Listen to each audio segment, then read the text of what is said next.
Farming, minister agriculture Bhubaneswar से हूँ। और मैं ये बताना चाहता हूँ कि आज जैविक खेती के माध्यम से हम कैसे हमारे हार्टिकल्चर के पौधों को हम कैसे पोषक तत्व दे सकते हैं, बिना केमिकल, बिना पेस्टिसाइड के हम कैसे इनको पोषक तत्व दें, आज इसकी जानकारी हम देने जा रहे हैं। तो देखिए, ये बहुत पुराने हमारे आम के झाड़ हैं, हमारे केंद्र में लगे हुए हैं। इन आम के झाड़ों में सबसे पहले तो हमें इस तरह का थाल बनाना है। लगभग जो है ये 1.5 मीटर लंबा थाल होगा, मतलब कि रिंग अगर बनाएंगे परकाल से तो 1.5 मीटर की परिधि होगी, और इस तरह से थाल बना लेना है। फिर हमारे पास में सबसे पहले आपके पास में जैविक खेती के लिए सबसे मूल सिद्धांत है गोबर और गौमूत्र। गाय का गोबर बहुत ही इंपॉर्टेंट है, तो ये हमारे पास FYM बना हुआ है गाय के गोबर का। और दूसरा हमारे पास बायोगैस स्लरी भी है।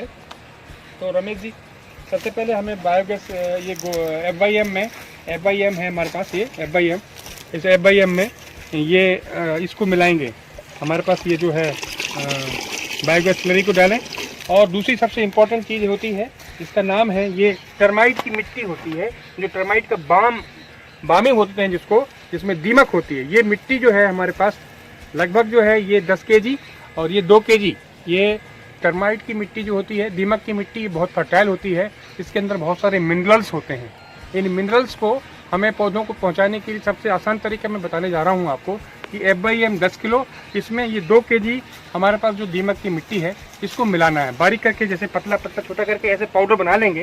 ये पाउडर बना के इसको इसमें मिला देंगे FYM में। तो इस तरीके से ये हमारा FYM और ये आपका दीमक की मिट्टी मिला दी जाएगी।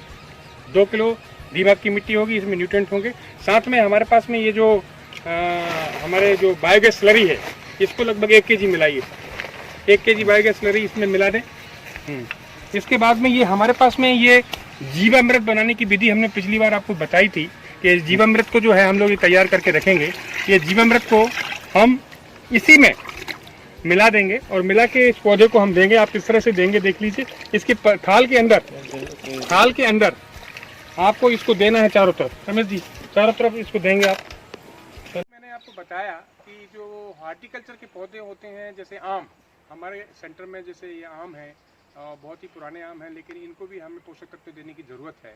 तो मैं आपको बता रहा था कि इस तरह से जो थाल बनाते हैं हम, लगभग 1.5 मीटर का जो हमारा ये रहता है इसकी परिधि, इसमें हमें हमेशा जितने भी हार्टिकल्चर के पौधे होते हैं उनको परिधि में देना होता है। यहाँ पर लेटरल रूट्स होती हैं। ये जो लेटरल रूट्स होती हैं ये बहुत जल्दी पोषक तत्वों को एब्जॉर्ब करती हैं। अब हमारा जो उद्देश्य है कि प्राकृतिक तरीके से हम कैसे हमारे ऑर्गेनिक इनपुट्स को हम इन पौधों को दें, बिना केमिकल फर्टिलाइजर के, बिना पेस्टिसाइड के। तो मैं आपको बता रहा हूँ कि गोबर की जो खाद होती है, जिसको हम FYM कहते हैं, ये 10 किलो गोबर की खाद है FYM। इसको हमें ये 2 किलो हमारे पास दीमक की मिट्टी है। तो दीमक की मिट्टी जो होती है बहुत ही इंपॉर्टेंट मिट्टी होती है। दीमक की मिट्टी में सबसे ज़्यादा मिनरल्स होते हैं और माइक्रो न्यूट्रिएंट्स होते हैं। तो मैं आपको ये बताना चाहता हूँ कि हार्टिकल्चर खासतौर पर मैंगो के लिए कैल्शियम, मैग्नीशियम, कॉपर, बोरान जैसे माइक्रो न्यूट्रिएंट्स की सबसे ज़्यादा जरूरत होती है, और इन्हें हमें इसकी परिधि में देना है। तो सबसे पहले हमें 10 किलो गोबर की खाद में FYM में 2 किलो के लगभग ये दीमक की मिट्टी को मिलाएंगे। दीमक की मिट्टी में माइक्रो न्यूट्रिएंट्स बहुत अच्छे होते हैं और इनका उपयोग कोई किसान नहीं करता। मैं कहना चाहूँगा कि इस दीमक की मिट्टी का सदुपयोग करना है, बहुत ही फर्टाइल होती है और इसका हमें प्रयोग करना है। FYM के साथ मिलाया। साथ में इसमें हमारे पास में जो जीवामृत है, हम आपको बता रहे थे, जीवामृत बहुत अच्छी विधि होती है, काऊ यूरिन और काऊ डंग से मिलकर बनती है।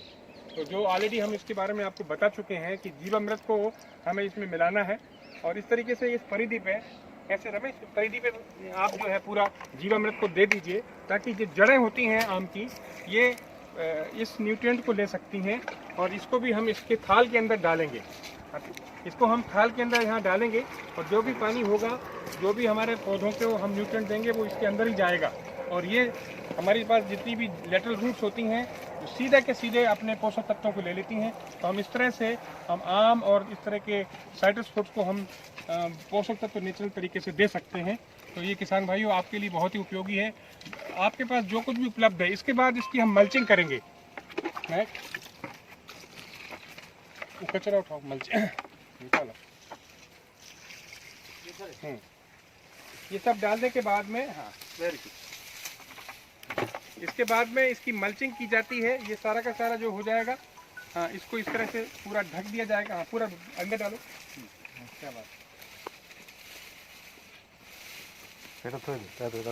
इसके बाद जब मल्चिंग हो जाती है तो हमारा एक बहुत बड़ा उद्देश्य होता है कि इसमें जो नमी बनी रहती है, मल्चिंग का उद्देश्य होता है कि नमी बनी रहे इस पौधे के पास में।